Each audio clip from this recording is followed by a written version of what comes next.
अस्सलाम वालेकुम जी। Welcome to my channel. कैसे हैं आप लोग?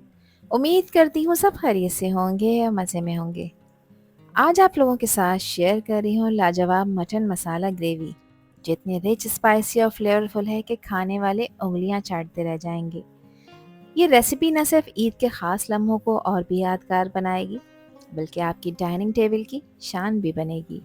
इसमें मैं यूज़ करूँगी फ्रेश मटन, कुछ ख़ास मसाले और एक ऐसी स्लो कुक ग्रेवी जो गोश्त को अंदर तक अपने टेस्ट से भर देगी। तो फिर रेसिपी को एंड तक देखें, अच्छी लगे तो लाइक भी कर दें और चैनल पर न्यू हैं तो चैनल को भी ज़रूर सब्सक्राइब कर लें। तो चलें फिर शुरू करते हैं इसको बनाना। तो ये टेस्टी मटन मसाला ग्रेवी बनाने के लिए दोस्तों एक पैन में मैंने शामिल किया है 3/4 कप कुकिंग ऑयल का। 2 मीडियम साइज़ की प्याज को बारीक चॉप करके इस ऑयल में ऐड कर देंगे और अब प्याज को ऑयल में फ्राई करेंगे। प्याज को यहाँ कोई कलर नहीं देना, बस इसको इतना फ्राई करना है कि इसमें मौजूद जो मॉइस्चर होता है, जो स्वीटनेस होती है, वो ख़त्म हो जाए।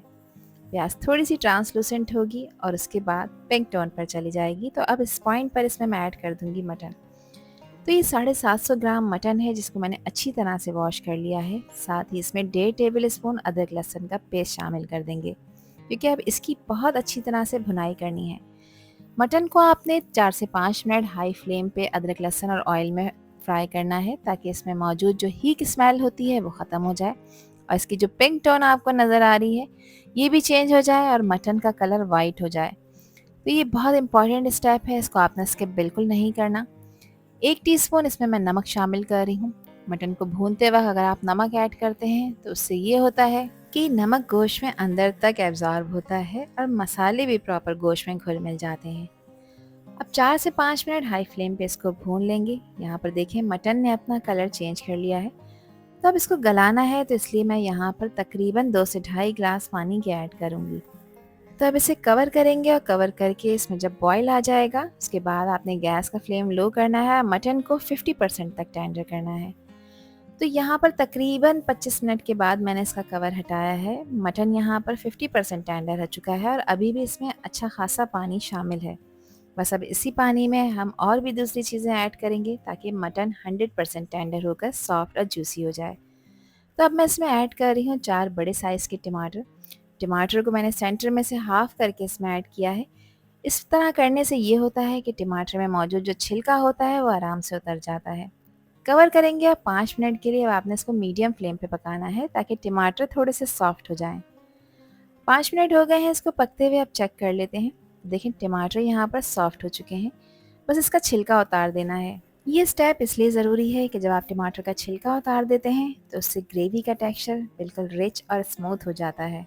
तो देखिए इतने पक चुके हैं कि आराम से इसका छिलका उतर रहा है। अब इन टमाटरों को आपने अच्छी तरह से इसमें मैश कर देना है ताकि एक रिच ग्रेवी बन जाए।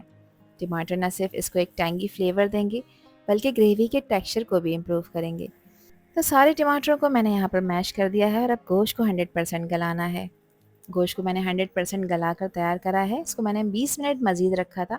टमाटर आप लोग देख सकते हैं कि अच्छी तरह से ग्रेवी में ब्लेंड हो चुके हैं। तो अब इसमें मज़ीद कुछ मिर्च मसाले ऐड कर लेते हैं, जिसमें 1.5 टीस्पून मैं पिसी लाल मिर्चें शामिल कर रही हूँ। इसके अलावा हाफ़ टी स्पून मैं इसमें कुटी लाल मिर्चें शामिल करूँगी। मिर्चों की क्वांटिटी आप लोग अपने टेस्ट के अकॉर्डिंग कम ज़्यादा कर सकते हैं, जितनी खाना आप पसंद करें। अच्छे कलर के लिए हाफ़ टी स्पून मैंने इसमें हल्दी का पाउडर शामिल किया है। अब इन मसालों को अच्छी तरह से भूनना है ताकि इनका रॉ फ्लेवर ख़त्म हो जाए। तो देखिए जैसे ही मसाले ग्रेवी के अंदर ब्लेंड होते हैं, ग्रेवी का कलर और भी ज़्यादा डीप रेड होने लगता है। ग्रेवी के फ्लेवर को मज़ीद इन्हेंस करने के लिए 1.5 टीस्पून मैंने इसमें क्रश हुआ हुआ धनिया ऐड किया है। साथ ही 1 टीस्पून जीरे का पाउडर ऐड करेंगे। दोनों चीज़ों को थोड़ा सा ड्राई रोस्ट करना है। हाफ़ टी स्पून इसमें मैंने पिसी काली मिर्चों का पाउडर शामिल किया है। अच्छी तरह से इसको मिक्स कर लेंगे और देखिए जैसे ही ये धनिया और ज़ीरा आप ग्रेवी में ऐड करते हैं तो ग्रेवी का गेम ही चेंज होने लगता है। आप लोग देख रहे हैं कि ऑयल इसमें से फ़ौरन से सेपरेट होने लगा है। तो बस ये निशानी है कि जो भी स्पाइसेस इसमें ऐड करे थे वो प्रॉपर बन चुके हैं। अब इसको एक रिच और क्रीमी टेक्सचर देने के लिए इसमें मैंने आधा कप फ्रेश दही शामिल किया है, जिसको मैंने अच्छी तरह से फेंट लिया था। अच्छा, दही ऐड करते वक्त गैस का फ्लेम बिल्कुल लो रखना है ताकि ग्रेवी में लम्स बिल्कुल ना बने। अब दही डाला है तो दही को भी प्रॉपर भूनना है। तो 4 से 5 मिनट के लिए अच्छी तरह से इसको भी भून लेंगे अनटिल कि इसमें से ऑयल सेपरेट ना हो जाए। और आखिर में इसमें अच्छी खुशबू के लिए इसमें शामिल कर रही हूँ मैं हाफ़ टी स्पून गरम मसाले का पाउडर। यहाँ पर आप चेक करें ऑयल बिल्कुल सेपरेट हो चुका है और ये मटन मसाला ग्रेवी बिल्कुल तैयार हो चुकी है। अब इसकी फाइनल गार्निशिंग के लिए इसमें कुछ बारीक कटे हुए अदरक के स्लाइसेस ऐड कर रही हूँ, जिसको मैंने जुलियन स्टाइल में कट किया है। 3 से 4 हरी मिर्चें हैं जिसको सेंटर में से हाफ करके इसमें ऐड किया है और आखिर में इसमें स्प्रिंकल कर रही हूँ बारीक कटा हुआ फ्रेश हरा धनिया, जो न सिर्फ इसके टेस्ट को एनहांस करेगा बल्कि इसको एक वाइब्रेंट कलर भी देगा। और यहाँ पे सुपर टेस्टी और सुपर इजी मटन मसाला ग्रेवी तैयार हो चुकी है एंजॉय करने के लिए। एक खूबसूरत से प्लेटर में इसको सर्व कर लेते हैं और इस मटन मसाला ग्रेवी को आप इंजॉय कर सकते हैं तंदूरी नान के साथ, सादा रोटी के साथ, आप इसे पराठे के साथ भी इंजॉय कर सकते हैं। तो ईद आने वाली है, इस रेसिपी को आप लोग सेव कर कर रख लें और इसको इंजॉय करें अपने फ्रेंड्स और फैमिली के साथ। और मुझे कमेंट सेक्शन में लाजमी बताएं कि ये रेसिपी और वीडियो आप लोगों को कैसी लगी। आई होप कि ये वीडियो आप लोगों को पसंद आई होगी। पसंद आई हो तो कमेंट सेक्शन में अपना प्यार सा फीडबैक मुझे लाजमी शेयर करिएगा और चैनल पर न्यू हैं तो चैनल को भी ज़रूर सब्सक्राइब कर दीजिएगा। आपसे फिर मिलूंगी इंशाल्लाह एक न्यू वीडियो में एक न्यू रेसिपी के साथ। अल्लाह हाफिज़, अल्लाह निगहबान।